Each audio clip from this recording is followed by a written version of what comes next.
Hi and welcome back to chapter 24 of Bram Stoker, Dracula. Dr. Seward's phonograph diary spoken by Van Helsing. This to Jonathan Harker. You are to stay with your Madam Mina. We shall go to make our search, if I can call it so, for it is not search but knowing, and we seek confirmation only. But do you stay and take care of her today. This is your best and most holiest office. This day nothing can find him here. Let me tell you that, so you will know what we four know already. For I have told them. He, our enemy, have gone away. He have gone back to his castle in Transylvania.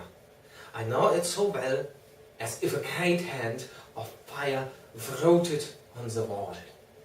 He have prepared for this in some way, and that last earth box was ready to ship somewhere. For this he took the money, for this he hurried at the last, lest we catch him before the sun go down.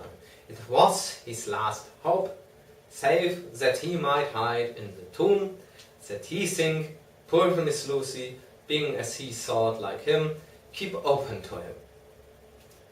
But there was not of time, when that fail he make straight for his last resource, his last earthwork. I might say, did I wish double entente. He is clever, oh, so clever. He knows that his game here was finished, and so he decide he go back home. He find ship going by the road he came, and he go in it. We go off now to find what ship and whither bound. When we have discovered that, we come back and tell you all. Then we will comfort you and poor dear Madamina. With no hope, for it will be hope when you think it over, that all is not lost. This very creature that we pursue, he take hundreds of years to get so far as London, and yet in one day, when we know of the disposal of him, we drive him out. He is finite, so he is powerful to do much harm and suffers, not as we do. But we are strong, each in our purpose, and we are all more strong together. Take heart afresh, dear husband of Madamina. This battle is but begun, and in the end we shall win. So sure as that God sits on high to watch over his children. Therefore, be of much comfort till we return. Van Helsing. Jonathan Harker's Journal, 4th October. When I read to Mina Van Helsing's message in the phonograph, the poor girl brightened up considerably. Already the certainty that the Count is out of the country has given her comfort, and comfort is strength to her. For my own part, now that this terrible danger is not face to face with us, it seems almost impossible to believe in it. Even my own terrible experiences in Castle Dracula seem like a long forgotten dream. Here in the crisp autumn air, in the bright sunlight, alas, how can I disbelieve? In the midst of my thought, my eye fell on the red scar on my poor darling's white forehead. Whilst that lasts, there can be no disbelief. And afterwards, the very memory of it will keep faith crystal clear. Mina and I fear to be idle, so we have been over all the diaries again and again. Somehow, although the reality seems greater each time, the pain and the fear seem less. There is something of a guiding purpose manifest throughout which is comforting. Mina says that perhaps we are the instruments of ultimate good. It may be I shall try to think as she does. We have never spoken to each other yet of the future. It is better to wait till we see the professor and the others after their investigations. The day is running by more quickly than I ever thought a day could run for me again. It is now 3 o'clock.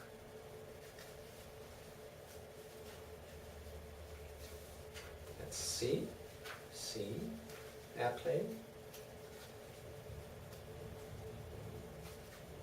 All right. Good. Mina Harker's journal, 5th October, 5 p.m. Our meeting for report. Present.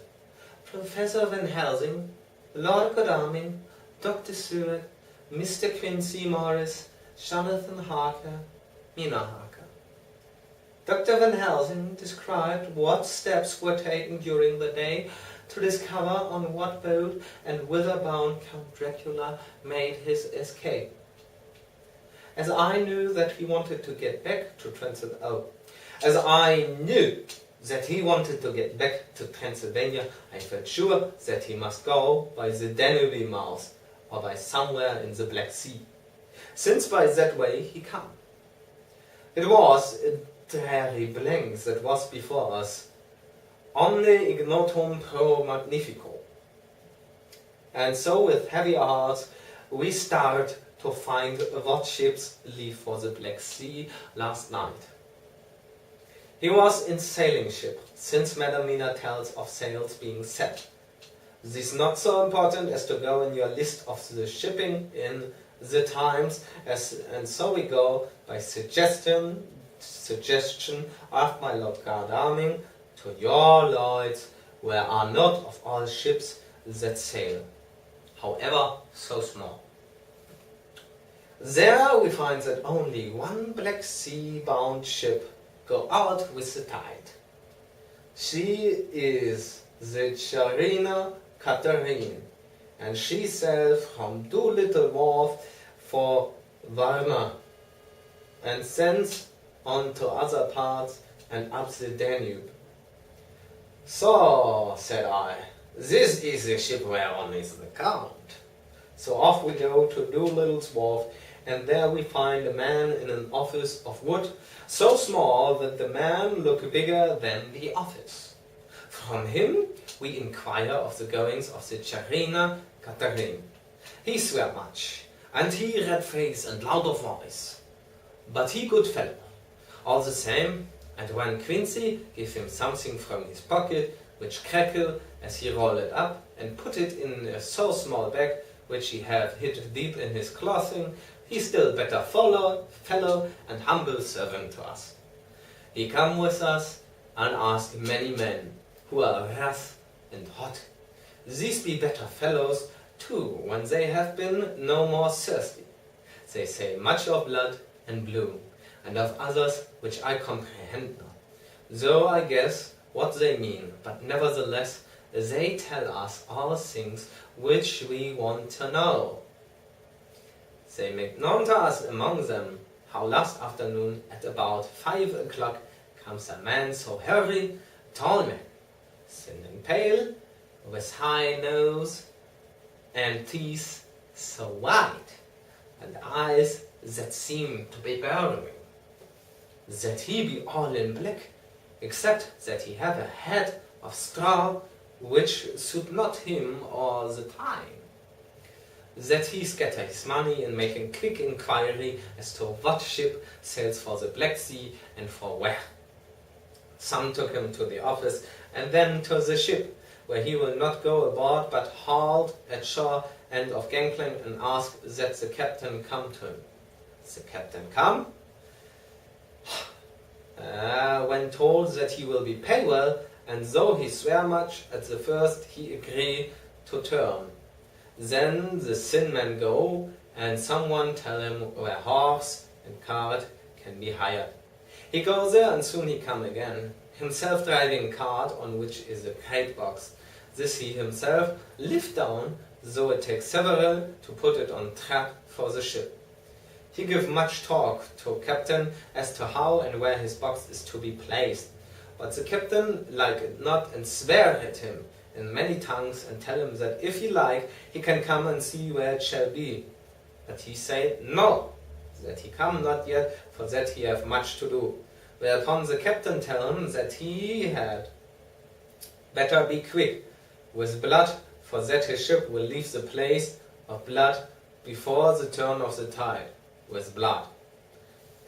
Then the Sin Man smile and say that of course he must go when he think fit, but he will be surprised if he go quite so soon.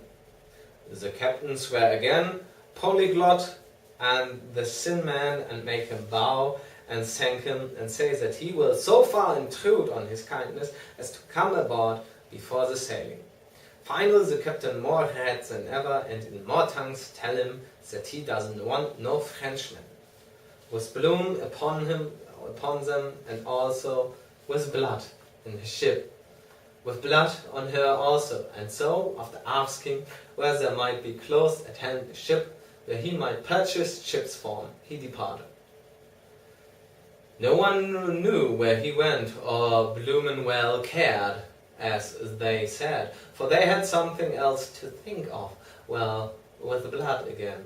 For it soon became apparent to all that the Charina Catherine would not sail as we expected. A thin mist began to creep up from the river, and it grew and grew, till soon a dense fog. He must have come off by himself, for none noticed him. Polyglot, very polyglot. Polyglot with bloom and blood, but he could do nothing. The water rose and rose, and he began to fear that he would lose the tide altogether. He was in no friendly mood when, just at full tide, the Thin Man came up the gangplank again and asked to see where his box had been stowed. Then the captain replied that he wished that he and his box, old and with much bloom and blood, were in hell. But the Thin Man did not be offended, and went down with the mate and saw where it was placed, and came up and stood a while on deck in form. He must have come off by himself, for none noticed him. Indeed, they thought not of him, for soon the fog began to melt away, and all was clear again.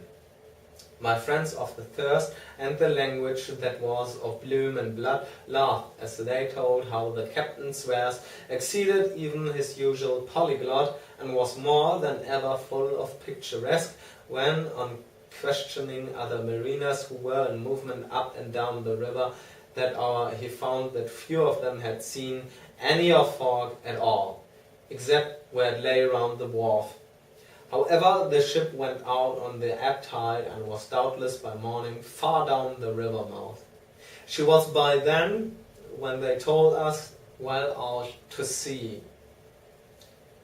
And so, my dear Madam Nina, it is that we have to rest for a time, for our enemy is on the sea, with the fog at his command, on his way to the Danube mouth. To sail a ship takes time, goes she never so quick, and when we start we go on land more quick, and we meet him there. Our best hope is to come on him when in the box between sunrise and sunset. For then he can make no struggle, and we may deal with him as we should. There are days for us in which we can make ready our plan. We know all about where he go, for we have seen the owner of the ship, who have shown us invoices and all papers that can be. The box we seek is to be landed in Varna, and to be given to an agent, one Ristix, who will there present his credentials, and so our merchant friend will have done his part. When he asks if there be any wrong, for that so he can telegraph and have inquiry made at Varna, we say no. For what is to be done is not for police or of the customs. It must be done by us alone and in our own way. When Dr. Van Helsing had done speaking, I asked him if it were certain that the Count had remained on board the ship. He replied, "We have the best proof of that. Your own evidence went in the hypnotic trance this morning." I asked him again if it were really necessary that they should pursue the Count, for oh, I dread Jonathan leaving me, and I know that he would surely go if the others went. He answered in growing passion, at first quietly. As he went on, however, he grew more angry and more forceful, till in the end we could not but see wherein was at least some of that personal dominance which made him so long a master amongst men. "Yes, it is necessary, necessary, necessary. For your sake in the first, and then for the sake of humanity. This monster has done much harm already in the narrow scope where he finds himself, and in the short time when as yet he was only as a body groping his so small measure in darkness and not knowing. All this have I told these others. You, my dear Madam Mina, will learn it in the phonograph of my friend John, or in that of your husband. I have told them how the measure of leaving his own barren land, barren of people, and coming to a new land where life of a man teems till they are like the multitude of standing corn, was the work of centuries. Were another of the undead, like him, try to do what he has done, perhaps not all the centuries of the world that have been, or that will be, could aid him. With this one, all the forces of nature that are occult and deep and strong must have worked together in some wondrous way. The very place where he have been alive, undead for all these centuries, is full of strangeness of the geologic and chemical world. There are deep caverns and fissures that reach none know whither.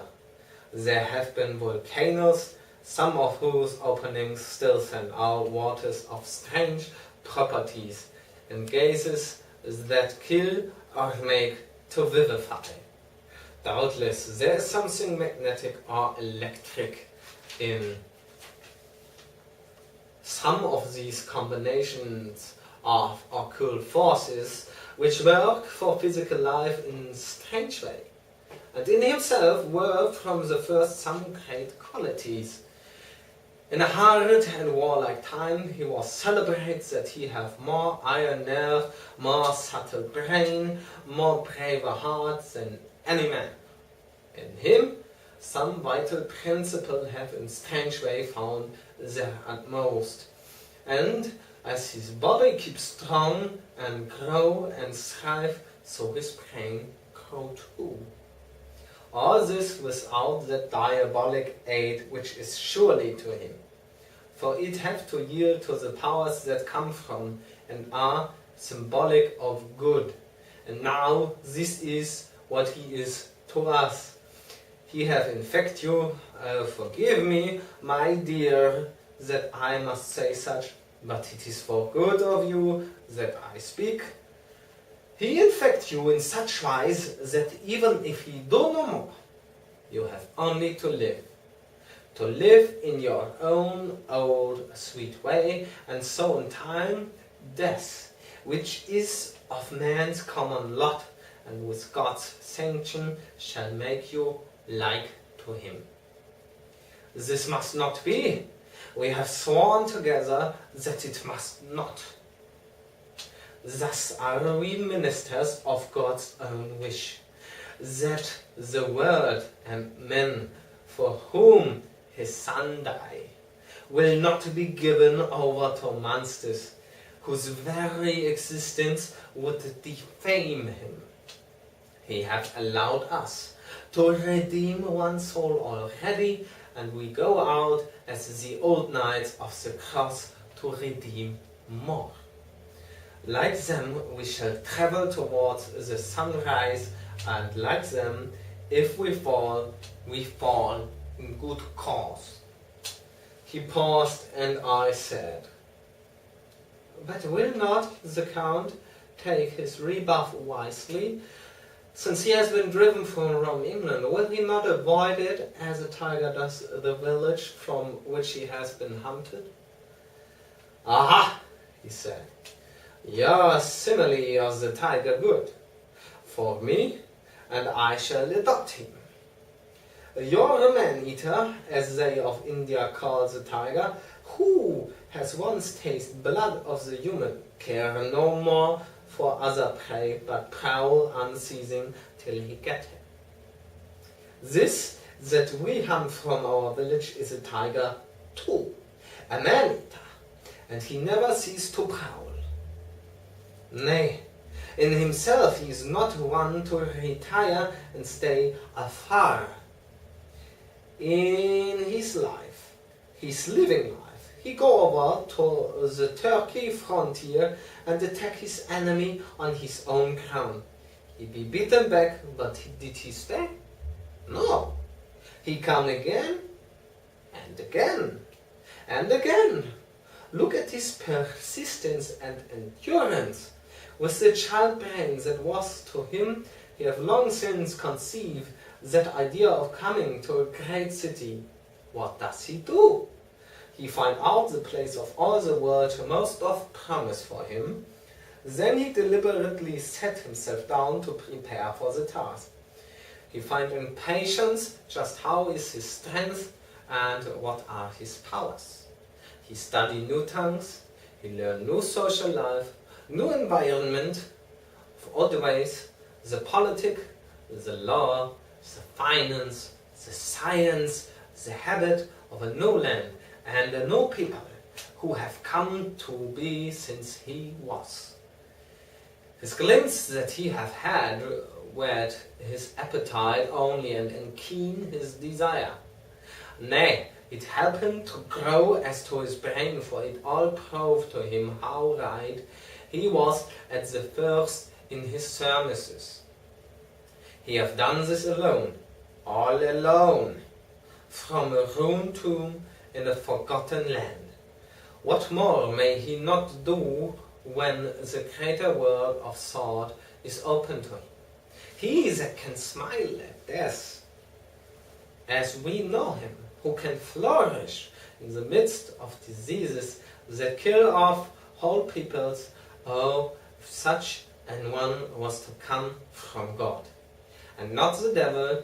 What a force for good might be not to be in this old world of ours.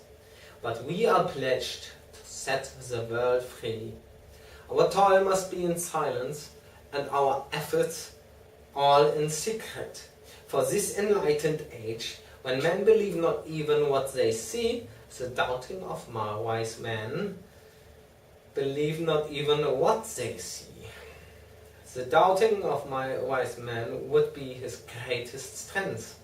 It would be at once his sheath and his armor and his weapons to destroy us, his enemies, who are willing to peril even our own souls for the safety of one we love, for the good of mankind and for the honor and glory of God. After a general discussion, it was determined that for tonight nothing be definitely settled, that we should all sleep on the facts and try to think out the proper conclusions. Tomorrow at breakfast we are to meet again, and after making our conclusions known to one another, we shall decide on some course of action. I feel a wonderful peace and rest tonight. It is as if some haunting presence were removed from me. Perhaps.